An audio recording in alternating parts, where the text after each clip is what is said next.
Selamat datang di channel Simar Imam. Sembari mendengarkan tinggalkan like dan komentarnya bosku. Jangan lupa pasang headset kalian. Siapkan kopi dan camilan. Lupakan pahitnya kehidupan. Mari kita dengarkan sambil rebahan. Bab 981. Dengan Ao Guang melindungi Ning Xue, hati Chen Feng tiba-tiba terasa nyaman. Tentu saja, sambil bercanda dengan Ao Guang, sepertinya masalah ini diselesaikan dengan cara bercanda. Faktanya, ini adalah sesuatu yang telah dia sepakati dengan Ao Guang. Dan Ao Guang tidak sesulit kelihatannya. Pikiran orang ini juga sangat hati-hati. Hanya saja dia pandai memanfaatkan penampilannya untuk menutupi dirinya. Sore harinya, Chen Feng memasak makanannya sendiri. Karena mulut ekstra, 8 hidangan asli langsung menjadi 12. Makanan ini membuat Ning Xue, yang selama ini sangat disiplin, makan sembarangan. 3 mangkuk penuh nasi membuat perutnya terasa membuncit, seperti baru hamil 4 bulan. Yang bisa saya katakan adalah keahlian Chen Feng sangat bagus. Ao Guang bahkan lebih seperti seorang penanak nasi, menghabiskan 4 mangkuk nasi secara langsung. 12 hidangan sangat sedikit sehingga hampir habis. Kediaman Ao Guang juga elegan. Sekarang lebih baik. Bagi Ning Xue, ruangan yang telah kosong selama beberapa tahun perlahan menjadi hidup. Keesokan paginya, Ning Xue bangun pagi-pagi dan terus-menerus menelepon. Kasihan Ao Guang, dia awalnya ingin tidur, tetapi ditarik untuk pergi bekerja. Setelah Ao Guang dan Ning Xue pergi, Chen Feng mendengkur dan tidur sampai jam 10 siang. Setelah mandi sebentar, dia memakai masker kulit manusia. Setelah mengubah penampilannya, dia menghindari semua pengawasan dan diam-diam meninggalkan zoo-nya. Setelah itu, saya naik taksi dan sampai ke suatu tempat yang menarik. Panjiayuan. Ini adalah pasar barang antik yang mempertemukan pecinta barang antik dari seluruh negeri. Sepanjang hari, ada banyak orang. Tepat di tengah-tengah pasar terdapat sebuah toko bernama Pavilion Lulan yang didekorasi dengan sangat megah. Chen Feng menemukan toilet umum, melepas masker kulit manusianya, lalu memasuki Pavilion Lulan. Ketika tidak ada yang memperhatikan, dia menyelinap ke lantai 2. Di kamar pribadi di ujung lantai 2, 2 penjaga berdiri di depan pintu. Keduanya berdiri tegak. Ketika mereka melihat Chen Feng mendekat, mereka langsung memblokir Chen Feng. Maaf, ini adalah tempat pribadi dan tidak diperbolehkan masuk. Beritahu Tuan Ling bahwa seorang anak laki-laki bernama Chen Feng adalah di sini. Chen Feng sengaja berkata, angkat suaramu dengan keras. Ketika kedua penjaga hendak mengusirnya lagi, sebuah suara jujur terdengar dari kamar pribadi. Biarkan dia masuk. Mendengar suara itu, kedua penjaga itu berdiri tegak. Mereka semua berkata serempak, iya. Salah satu dari mereka membantu Chen Feng membuka pintu. Setelah Chen Feng masuk ke kamar pribadi, kedua penjaga menutup pintu dan berdiri tegak di depan pintu. Gerakan dan temperamen sederhana adalah hal yang hanya dapat dikembangkan oleh Departemen Perang. Chen Feng, aku tidak bertemu denganmu selama lebih dari 3 tahun. Di kamar pribadi, ada seorang lelaki tua yang agak gemuk duduk. Orang tua itu memakai kacamata baca dan memegang cincin giok di tangannya. Tepat sebelum Chen Feng masuk, dia sedang mempelajari cincin giok ini. Ya, Tuan Ling, Anda masih sama seperti dulu. Anda datang ke Panjiayuan setiap hari Rabu untuk membeli beberapa barang lama. Bagaimana keberuntungan Anda hari ini? Chen Feng menyipitkan matanya dan tersenyum. Orang tua ini adalah Ling Zhengli. Seorang bos di Departemen Perang dan seorang ahli tua yang menyukai barang antik. Dan Pavilion Lulan ini adalah toko yang sebenarnya dibuka oleh Ling Zhengli untuk dirinya sendiri dengan menggunakan nama orang lain. Hampir setiap hari Rabu, selama tidak ada yang mendesak, dia datang ke sini. Tinggallah sepanjang hari. Duduk. Tuangkan tehmu sendiri. Ling Zhengli menunjuk ke bangku di sebelahnya, melihat cincin giok di tangannya beberapa kali lagi, menggelengkan kepalanya dan berkata, aku kurang beruntung hari ini. Yang terbaik adalah cincin giok ini. Kelihatannya cukup bagus. Setelah Chen Feng duduk, dia menuang secangkir teh untuk dirinya sendiri. Perintah Zhengli ini tidak berubah setelah bertahun-tahun. Stabil, terlalu stabil. Dia adalah tipe orang yang wajahnya tidak berubah meskipun gunungnya runtuh. Dia juga berpikir bahwa apapun yang terjadi, Ling Zhengli akan sedikit terkejut saat melihatnya. Tapi Ling Zhengli tetap tenang dan tenggelam dalam dunianya sendiri. Setelah menonton beberapa saat, Ling Zhengli menghela nafas dan duduk. Dia meletakkan kacamata bacanya dan mengusap matanya. Kemudian dia memandang Chen Feng dan berkata dengan sedikit penyesalan, roh nyaring di tubuhnya saat itu telah menghilang, dan dia menjadi lebih kejam. Sayangnya Departemen Perang telah kehilangan raja militer yang tiada taranya. Chen Feng menyempitkan suaranya mata dan berkata, saya orang biasa sekarang. Karena saya orang biasa, saya harus hidup seperti orang biasa, bukan? Ling Zhengli setuju dengan kalimat ini. Dia mengangguk dan berkata, ya, seseorang harus memiliki temperamen seperti apa yang dia miliki kapan saja dan dalam keadaan apapun. Kamu terlihat cukup baik sekarang. Katakan padaku, mengapa kamu ada di sini bersamaku? Chen Feng hanya bisa menghela nafas, kemenangan ini agak menakutkan. Dia mengkhianati Tuan Yan saat itu, tapi sekarang dia begitu tenang ketika melihatnya. Dia menekan emosinya di dalam hatinya, dan kemudian berkata, saya tidak akan berkata, Tuan Ling juga seharusnya bisa menebak bahwa insiden Tian Sui 3 tahun lalu menghancurkan hidupku dan secara tidak langsung membunuh Tuan Yan. Saya kembali ke Yanjing hanya untuk membalas dendam. Sederhana sekali. Saya harap Tuan Ling akan membantu saya. Saya ingin melawan lelaki tua Zheng Rong ini. Mendengar ini, Ling Zhengli tidak bisa menahan cemberutnya dan berkata, Chen gila, izinkan saya memberitahu Anda sesuatu yang tidak ingin Anda dengar. Masalahnya sudah selesai sekarang, dan tidak masuk akal untuk membalas dendam. Karena Anda sudah memulai hidup baru sekarang, kenapa tidak hidup dengan baik? Petik 2. Kekuatan keluarga Zheng kini telah mencapai puncaknya. Puncak ini sangat tinggi sehingga Anda bahkan tidak dapat mencapainya. Melawan keluarga Zheng seperti memukul batu dengan telur. Kenapa repot-repot? Setelah mendengarkan kata-kata Ling Zhengli, Chen Feng merasa mual. Dia mencibir dan berkata, jangan membicarakan saya dengan cara yang buruk, dan jangan membicarakan keluarga Zheng dengan cara yang begitu buruk. Mood untuk melawannya. Jika aku kehilangan mood, jika aku membunuh orang tua itu secara langsung, siapa yang bisa menghentikanku? Alasan mengapa saya tidak pernah sombong atau menggunakan kekerasan untuk melawan apapun konsekuensinya adalah karena saya ingin mencari keadilan bagi rekan-rekan saya yang telah meninggal secara terbuka dan jujur, dan saya juga ingin memberitahu dunia dengan cara yang terbuka dan jujur, bahwa aku benar 3 tahun lalu. Juga, aku masih ingin mengenakan seragam militerku lagi suatu hari nanti, berdiri di depan makam Tuan Yan, dan memberi hormat. Lalu katakan kepada Tuan Yan, Pak Tua, saya kembali. Chen Feng, Raja prajurit yang melindungi keluarga dan negara, telah kembali. Pada titik ini, emosi Chen Feng menjadi bersemangat. Dia mengambil cangkir teh dan menyesapnya sebelum menekan emosinya. Katakan padaku, apa sebenarnya yang kamu ingin aku lakukan? Ling Zhengli mengerutkan kening dan berkata. Kata-kata Chen Feng menyentuh hatinya. Dia tumbuh di bawah pengawasan Tuan Yan, dan dia juga ingin melakukan apa yang dia bisa untuk lelaki tua itu. Mata Chen Feng terfokus dengan cahaya dingin, dia berkata dalam dengan nada rendah, langkah pertama saya adalah menjatuhkan Wuxi. Saat itu, pengkhianat inilah yang mengkhianati Tuan Yan dan memilih untuk membunuh saya selama pertemuan 7 orang.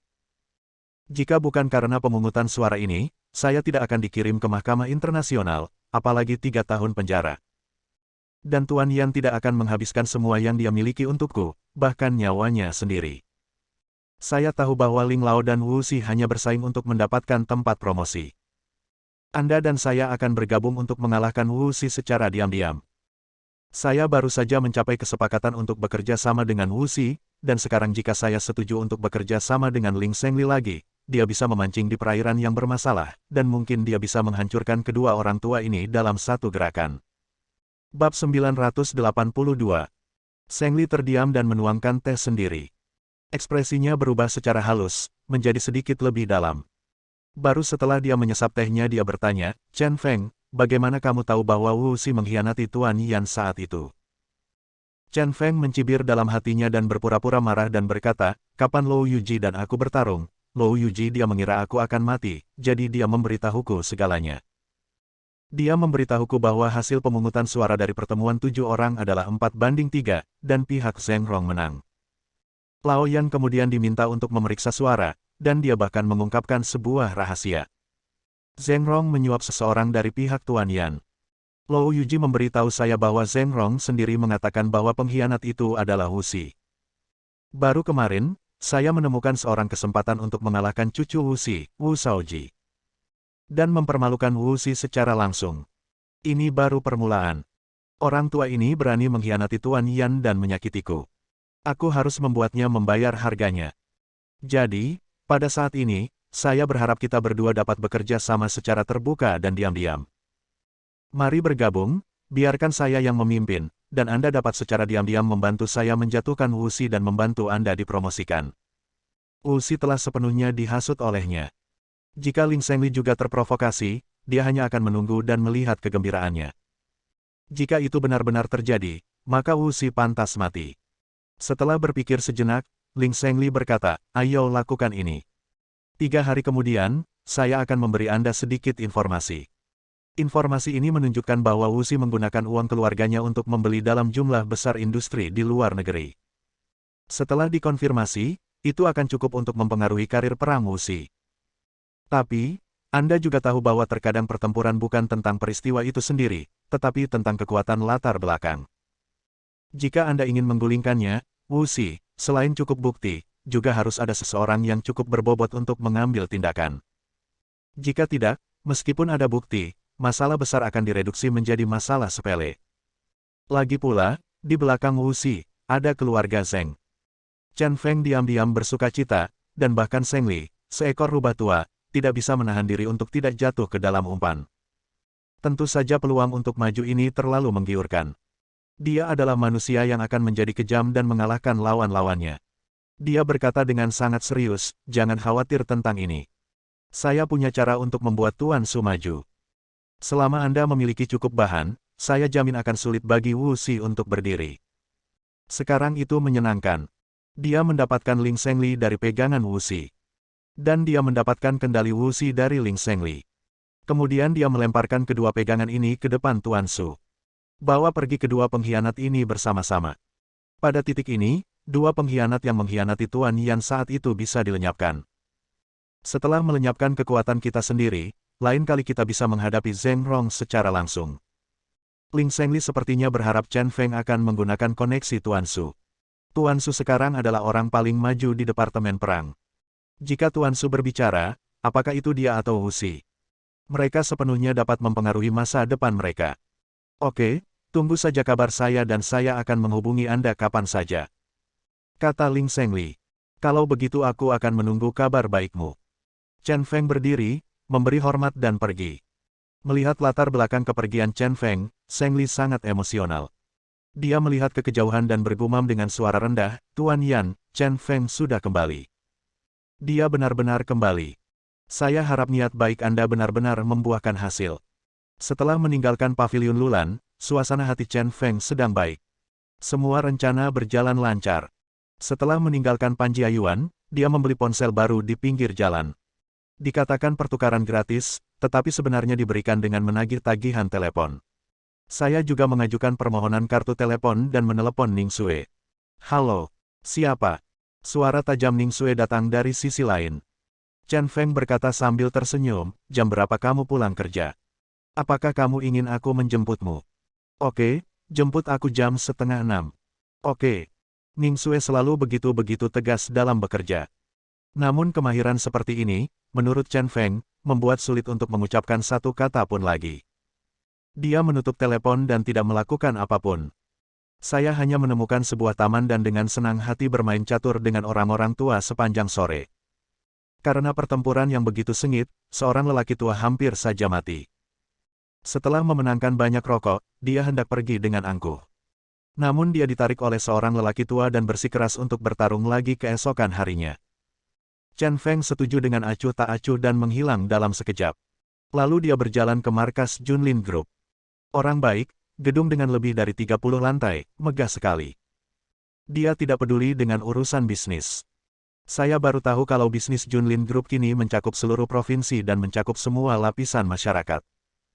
Beberapa dari bisnis teknologi tinggi ini bahkan telah berekspansi ke luar negeri dan berkembang dengan sangat lancar. Semua ini dibangun selangkah demi selangkah oleh Ning Xue, seorang wanita yang tampak mungil.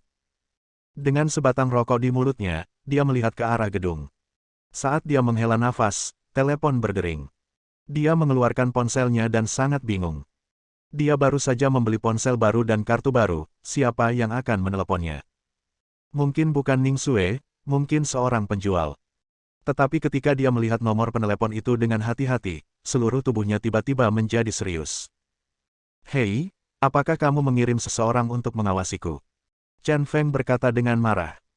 Xiao Feng, terakhir kali telepon ditutup di tengah-tengah, aku khawatir, dan aku juga punya beberapa koneksi. Selama kamu mengajukan permohonan kartu telepon dengan kartu identitasmu, aku akan tahu. Aku baru mengetahuinya Anda telah mengajukan permohonan kartu telepon baru, jadi saya akan menelepon Ayo. Suara magnetis Chen Tianming datang dari sisi lain. Kamu tidak perlu menjelaskan. Chen Feng berkata dengan tidak sabar, jika ada yang harus kamu lakukan, katakan saja padaku, aku sama sekali tidak tertarik untuk meneleponmu. Chen Tianming berkata dengan suara tenang, aku tahu kamu datang ke Yanjing, kembalilah. Pulanglah, aku dan adikmu sama-sama berharap kamu bisa kembali, dan kesalahpahaman di antara keluarga kita harus diselesaikan. Diam cepat, tidak ada kesalahpahaman sama sekali. Kata Chen Feng dalam nada dingin, sangat kejam, saya tidak punya rumah di Yanjing, dan jika saya punya rumah, itu bukan rumah halaman itu. Si Yan juga ingin bertemu denganmu.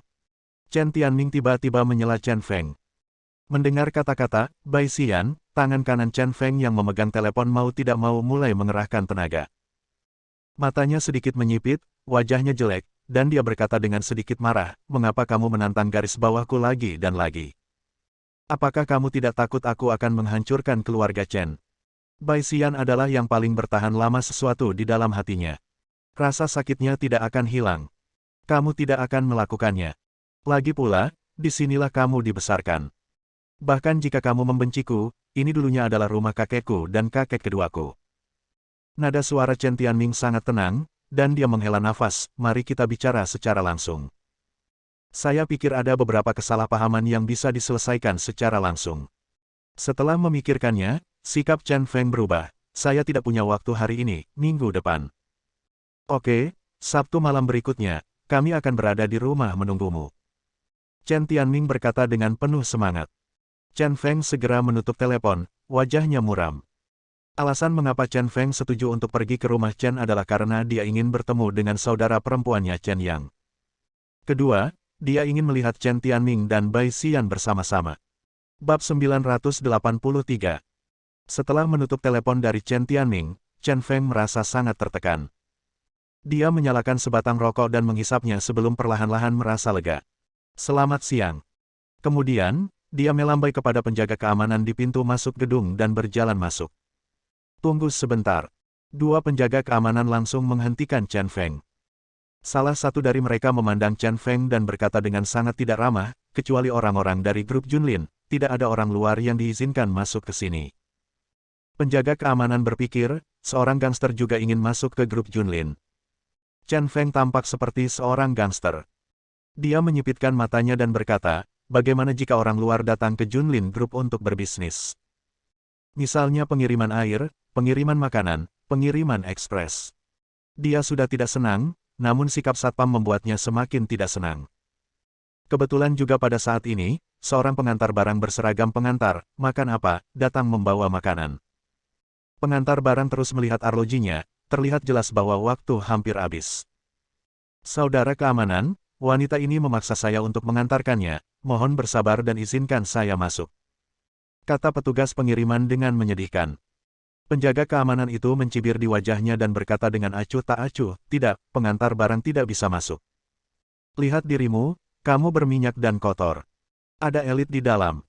Kami tidak bisa menjelaskan jika membiarkanmu masuk, dan mengotori sesuatu. Mendengar ini si pengantar barang jelas sedikit marah karena hinaan kecil itu. Namun dia tetap menahan amarahnya dan mengangguk kepada penjaga keamanan. Kemudian dia mengeluarkan ponselnya dan menelepon restoran itu. Halo Bu, saya benar-benar minta maaf. Satpam di bawah tidak memperbolehkan saya masuk. Bisakah Anda turun dan mengambil makanan Anda? Kata pengantar barang itu dengan sikap rendah hati. Chen Feng berdiri agak jauh dan bisa mendengar suara kesal wanita itu di telepon. Sudah kubilang, aku tidak mau turun.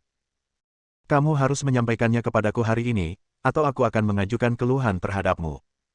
Tetapi satpam tidak mengizinkan saya masuk. Si pengantar barang hampir menangis. Itu urusanmu. Ujung telepon yang lain segera menutup telepon.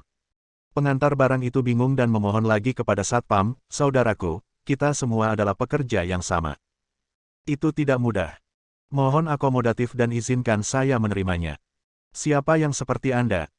Penjaga keamanan matanya membelalak, seolah kata-kata pengantar barang itu telah menghinanya. Dia berkata dengan sangat tidak senang, awalnya, kamu bisa masuk setelah mendaftar, tapi sekarang, aku tidak akan membiarkanmu masuk, dan aku ingin kamu melihat apakah kita sama. Kamu. Petugas pengantar itu merasa sedih. Penjaga keamanan itu tersenyum bangga.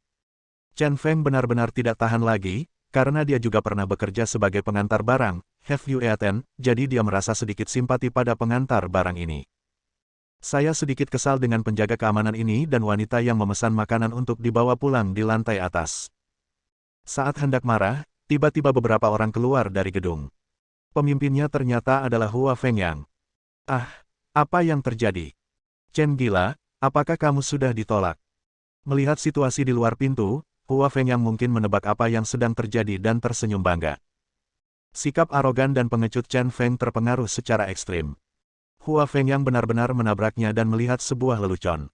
Dia menyipitkan matanya dan bertanya dengan tidak senang, apa yang kamu lakukan di sini? Hua Fengyang menyesuaikan jasnya dan berkata dengan senyuman aneh, saya di sini untuk mendiskusikan kerjasama dengan Junlin dalam sebuah proyek besar. Mengerti. Setelah itu mengatakan itu, dia langsung keluar dari gedung. Seorang wanita berseragam merah mencondongkan tubuh ke arah Hua Fengyang dan rombongannya dan berkata, Tuan Muda Hua, mohon berjalan perlahan. Wanita ini cantik dan anggun. Dia melihat sekeliling Chen Feng dan bertanya dengan nada yang aneh, apakah kamu Chen Feng? Ya, saya Chen Feng.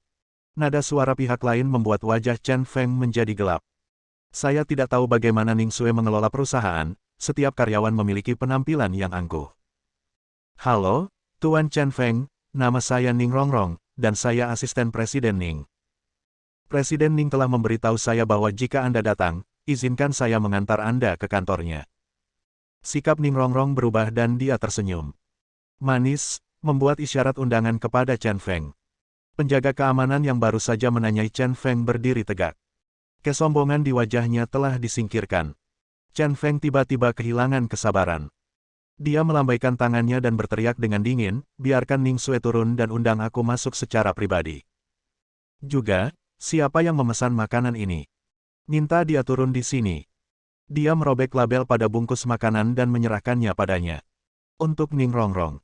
Dia tidak percaya, dia tidak bisa menyembuhkan mata putih para bajingan ini.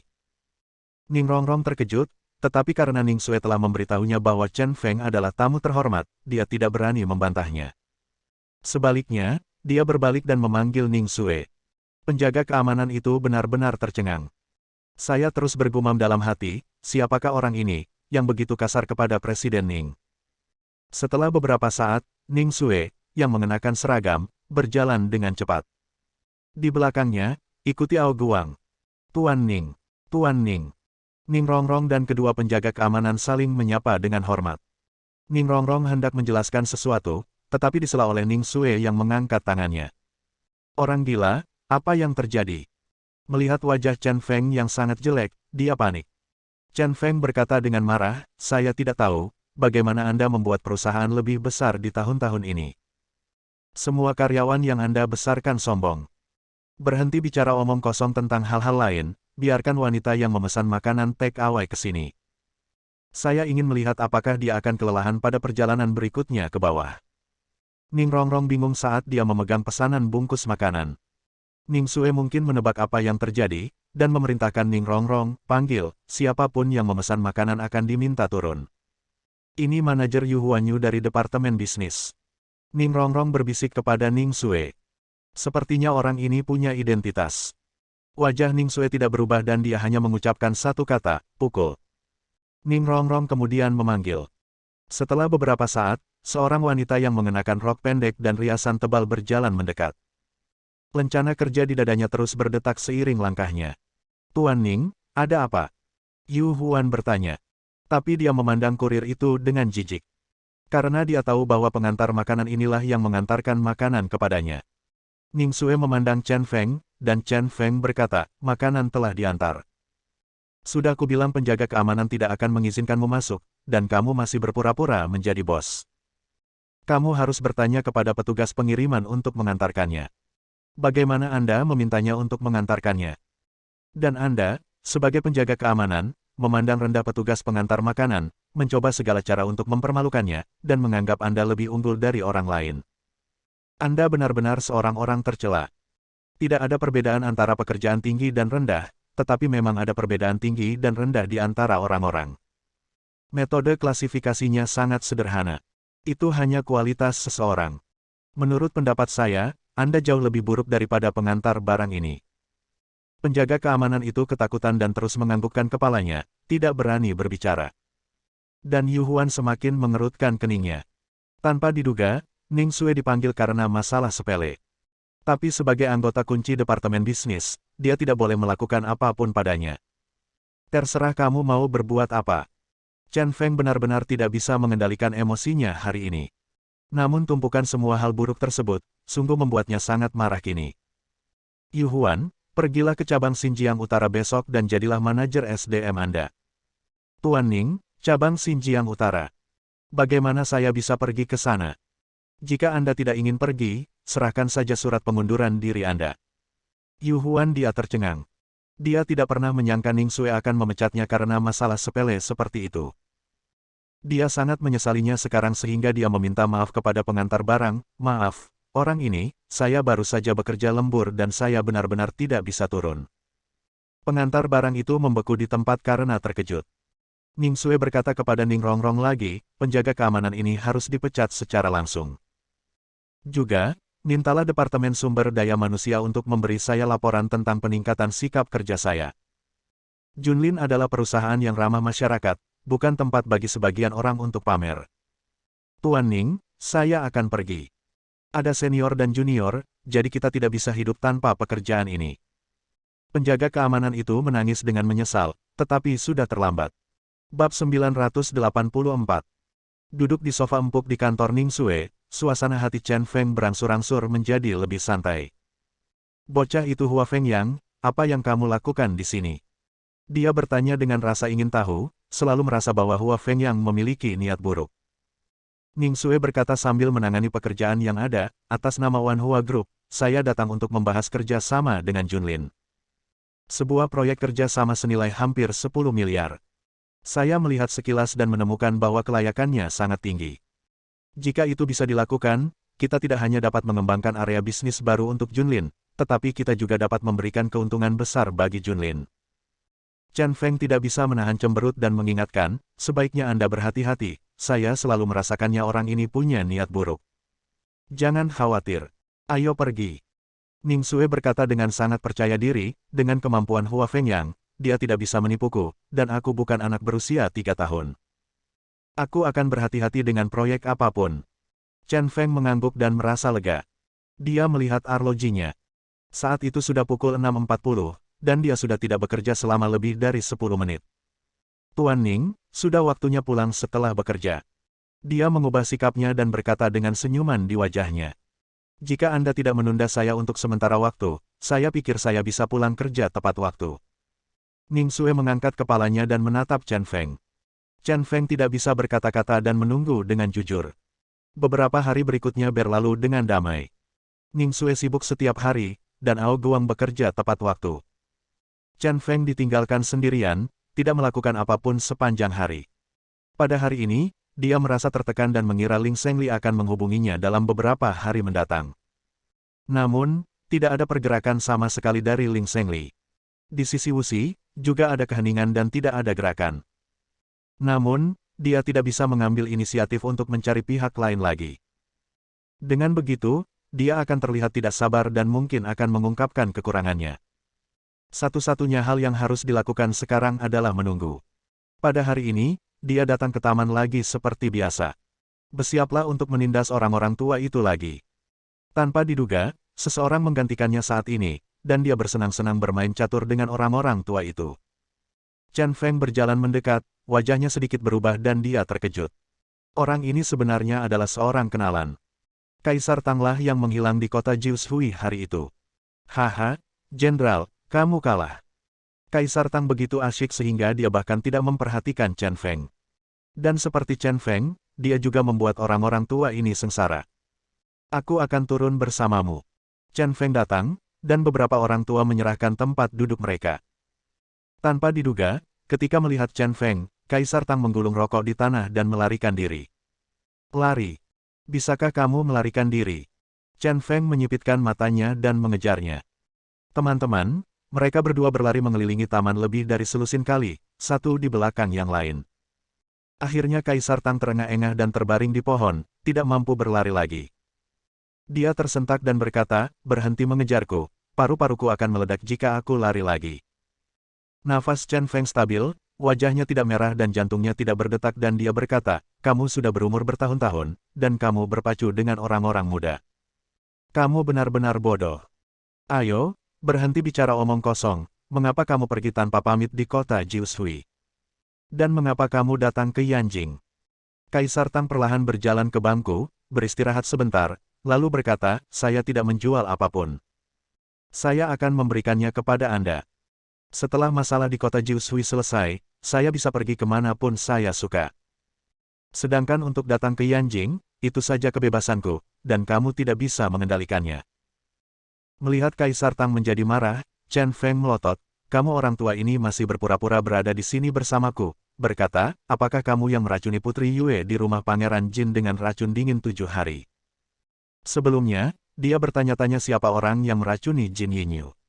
Orang pertama yang curiga adalah Poison Prince, Satianxia. Dia ingat setelah 10 tetua klan kekaisaran membantai klan Yuntang, dia tidak melihat mayat Satianxia. Sangat mungkin Satianxia sudah turun gunung sebelum bencana Yuntang Men dan lolos dari bencana tersebut. Dan Satianxia adalah satu-satunya orang yang dia kenal yang memegang laba-laba tahun putih di tangannya. Ia pernah menduga bahwa musuh istana Pangeran Jin lah yang menyewa Satianxia untuk membunuh Jiu Qiansui, pilar istana Pangeran Jin. Namun hasil survei beberapa hari terakhir membuatnya membantah spekulasi tersebut. Jadi, dia sedang memikirkan sebuah pertanyaan. Selain Satianxia, siapa lagi pemilik laba-laba tahun putih? Anda tahu, saya mendengar dari Satianxia bahwa laba-laba tahun putih sangat langka. Bahkan dia menghabiskan waktu lama sebelum dia cukup beruntung bisa menangkap laba-laba tahun putih. Setelah berpikir panjang, dia memikirkan seseorang. Orang ini tidak lain adalah Kaisar Tang. Secara umum, hanya sedikit orang yang mengetahui tentang racun dingin laba-laba tahun putih selama 7 hari. Namun ketika berada di area servis, setelah melihat urat laba-laba di wajah Zhang Xinyan, Kaisar Tang segera mengetahui bahwa racun yang diracuni Zhang Xinyan adalah racun dingin 7 hari, dan ia memberikan tips tentang cara mendetoksifikasinya. Dia telah memikirkan sebuah pertanyaan sebelumnya, mengapa Kaisar Tang memahami racun dingin 7 hari? Alasan sebenarnya adalah Kaisar Tang sendiri mungkin telah melihatnya dan bahkan memiliki laba-laba tahun putih. Oleh karena itu, dia sangat akrab dengan racun dingin laba-laba tahun putih selama 7 hari. Awalnya, ini juga merupakan tebakan yang sangat kabur. Namun, secara kebetulan, Kaisar Tang benar-benar muncul di Yanjing. Berdasarkan ini saja, ditambah dengan tebakan sebelumnya, saya yakin 40% bahwa orang inilah yang meracuni Jin Yinyu. Sejujurnya, tidak pernah ada orang dalam hidupnya yang benar-benar tidak dapat diprediksi seperti Kaisar Tang. Setiap gerakan yang dilakukan pria ini membuatnya sulit dipercaya.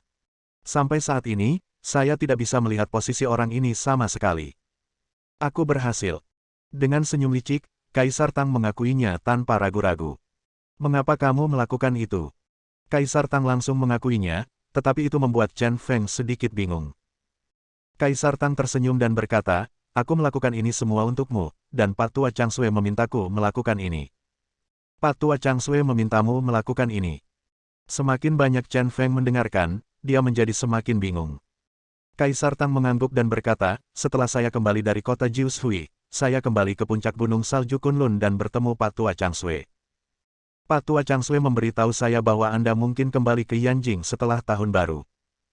Tapi, dia ingin kamu kembali ke Yanjing sesegera mungkin, dan aku ingin membantumu. Aku tidak tahu keberadaan rumah Raja Jin. Orang tua Chang Sui lah yang memberitahuku bahwa ada Putri Yue di rumah Jin Wang, yang disukai oleh Raja Jin saat ini. Biarkan aku mencari kesempatan untuk meracuni Putri Yue dengan racun dingin laba-laba tahun putih selama 7 hari. Putri Yue diracuni. Setelah beberapa penyelidikan, Pangeran Jin pasti akan dapatkan kabar bahwa kamu telah menyembuhkan Zhang Xinyan, dan kemudian memintamu pergi ke rumah Pangeran Jin dan sembuhkan racun Putri Yue. Dengan cara ini, kamu akan menjadi dermawan rumah Pangeran Jin. Dan dengan karaktermu, begitu kamu masuk ke dalamnya gerbang Yanjing, kamu tidak akan kembali ke Qinzi. Kamu pasti akan datang lebih awal. Mulailah rencana balas dendam. Jadi, aku mencari peluang. Suatu pagi, aku menemukan Putri Yue keluar untuk sarapan. Aku mengambil kesempatan itu untuk memasang laba-laba tahun putih di tubuh Putri Yue. Laba-laba tahun putih itu, aku menggunakan metode khusus untuk membujuknya tertidur. Selama Putri Yue melakukan gerakan kekerasan, atau ditekan sampai ke titik kontak dan iritasi, dia pasti akan terluka oleh laba-laba tahun putih pada saat pertama. Bab 985. Mendengar ini, Chen Feng tiba-tiba sadar. Ini juga memecahkan keraguan yang telah ada selama berhari-hari. Dari awal sampai akhir, tujuan Kaisar Tang adalah Jin Yinyu. Hanya saja setelah Jin Yinyu memasuki rumah Pangeran Jin, dia tidak membangunkan laba-laba tahun putih hingga dia sedang memindahkan ember di arena pencaksilat. Karena dia digigit laba-laba saat memindahkan ember, tanpa sadar Jin Yinyu mengira ada laba-laba di dalam ember dan melompat keluar dan menggigitnya. Informasi yang salah ini membuat semua orang mengira target peracunan ember itu Jiu Qiansui. Tak heran, saat berlatih Jiu Qiansui, tidak ditemukan seorang pun yang mendekati ember. Kecuali Jin Yinyu sendiri, tidak ada orang lain yang datang ke seluruh arena seni bela diri. Kaisar Tang melanjutkan, untuk membantu Anda, saya meracuni Jin Yinyu. Dengan cara ini, selama Anda melakukan detoksifikasi, Anda akan menjadi dermawan besar bagi Istana Raja Jin. Istana Raja Jin akan menjadi pendukung besar Anda di Yanjing. Lihat sekarang, Jin Yinyu telah jatuh cinta padamu, Istana Jin menganggapmu sebagai dermawan yang hebat, dan sekarang Istana Jin sepenuhnya berada di tanganmu. Kamu harus bertarung dengan 3 keluarga besar mulai sekarang, dan kamu telah membangun pijakan yang kokoh. Saya pikir tidak ada yang akan memikirkan kebenaran seperti itu. Chen Feng menyipitkan matanya dan tiba-tiba bertanya, bagaimana Anda tahu bahwa saya dapat melakukan detoksifikasi?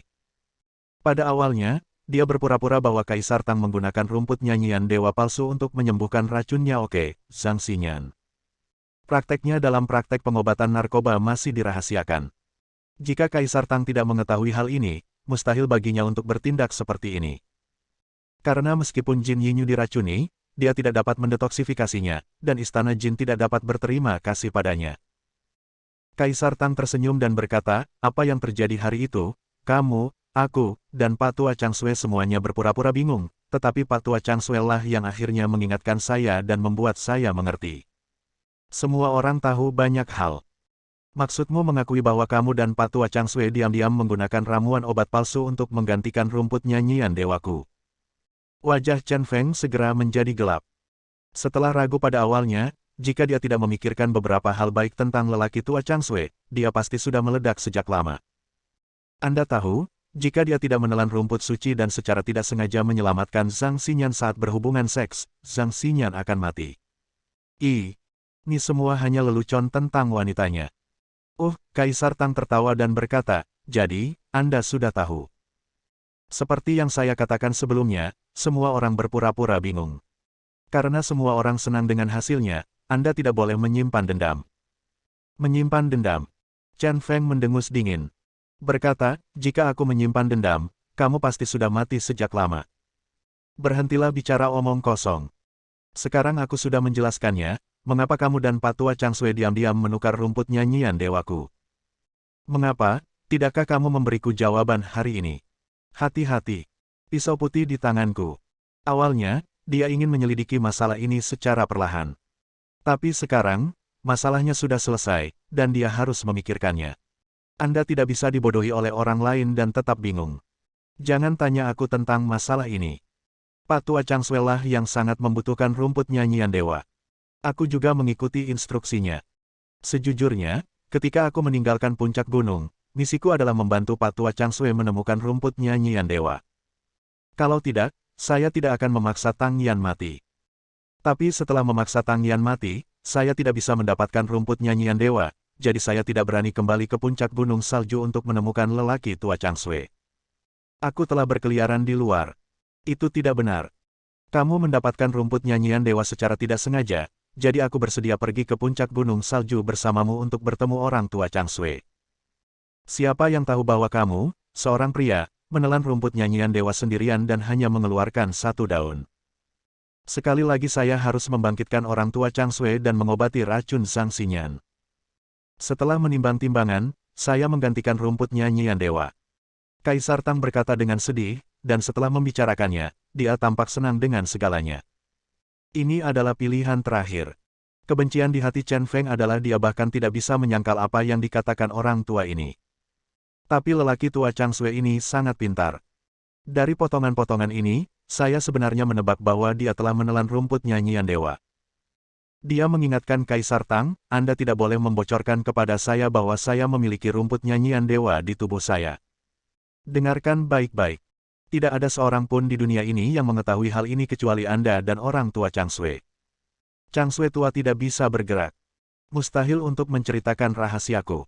Jadi, begitu seseorang mencoba memanfaatkan rumput nyanyian dewaku, kaulah yang membocorkan rahasianya.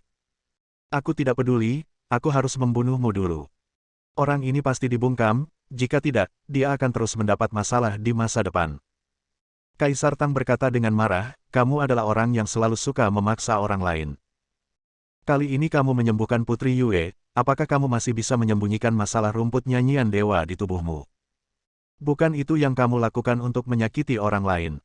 Ya, Chen Feng tampak marah. Kaisar Tang duduk di bangku dan berhenti berbicara. Setelah menenangkan diri, Chen Feng berjalan ke depan dan duduk di bangku. Dia berkata dengan suara yang dalam, mengapa Pak Tua Chang Sui ingin saya datang ke Yanjing terlebih dahulu? Dan mengapa dia menggunakan metode rumit seperti itu untuk meminta istana Pangeran Jin membantu saya? Sejujurnya, dia tidak mengerti. Keluar salah satu dari dua pertanyaan ini. Kaisar Tang menggelengkan kepalanya dan berkata, Chang Sui tua tidak akan memberitahuku hal-hal ini, aku hanya mengikuti perintah. Setelah mendengar jawaban ini, Chen Feng berkata dengan wajah bingung, saya bingung, mengapa kamu memperlakukan Chang Sui tua, dan menjadi penurut sekali, kenapa kamu takut padanya? Dia hanya orang tak berguna, kenapa kamu begitu takut padanya? Di matanya, bukankah Pak Tua Chang Sui hanyalah seorang lelaki tua yang sekarat? Mengapa Kaisar Tang begitu menuruti kata-kata Pak Tua Chang Sui? Kaisar Tang memutar matanya, lalu mengatakan sesuatu yang berarti. Meskipun kamu telah bersamanya cukup lama, nyatanya kamu tidak memahaminya sama sekali. Tentu saja, aku juga sebenarnya tidak memahaminya. Chen Feng memandang Kaisar Tang dengan saksama. Dia ingin melihat sesuatu dari mata Kaisar Tang. Namun hasilnya membuatnya sedikit kecewa, dan dia tidak melihat apapun. Di mana kamu tinggal sekarang? Chen Feng tiba-tiba tersenyum dan mengganti topik pembicaraan. Jika Anda tidak dapat memahaminya, tidak peduli seberapa banyak Anda bertanya, mengapa tidak menipu orang ini menjadi pembantunya terlebih dahulu? Berjalan kemana-mana tanpa tempat yang stabil untuk pergi. Kaisar Tang juga tersenyum. Chen Feng mengalihkan pandangannya dan menyampaikan undangan kepada Kaisar Tang, kalau begitu, mengapa tidak tinggal bersamaku seperti biasa, mengurus makanan dan tempat tinggal, dan jika terjadi sesuatu, beri aku bantuan. Ya. Tang Kaisar ragu-ragu sejenak, tetapi mengangguk, oke, dengan kamu di sini, setidaknya makan dan minum tidak akan menjadi masalah, jadi aku tidak akan mengganggumu. Keduanya berhenti berlama-lama dan langsung membawa mobilnya. Sesampainya, mata Kaisar Tang selalu terbuka lebar. Dia tersenyum dan berkata, nasib macam apa yang harus kamu jalani di tempat sebaik ini? Chen Feng memimpin Kaisar Tang ke dalam lift, mengangkat bibirnya sedikit, dan kemudian berkata, kamu dan keluarga Zheng memiliki akar yang sama. Titik. Selama kamu mengucapkan sepatah kata pun, apakah kamu masih mengkhawatirkan hal-hal ini? Bel lift berbunyi dan mereka mencapai lantai 6. Saat Chen Feng meninggalkan lift, mata Kaisar Tang, yang selalu lembut, tiba-tiba berubah menjadi dingin. Bersambung. Nantikan bab selanjutnya bosku.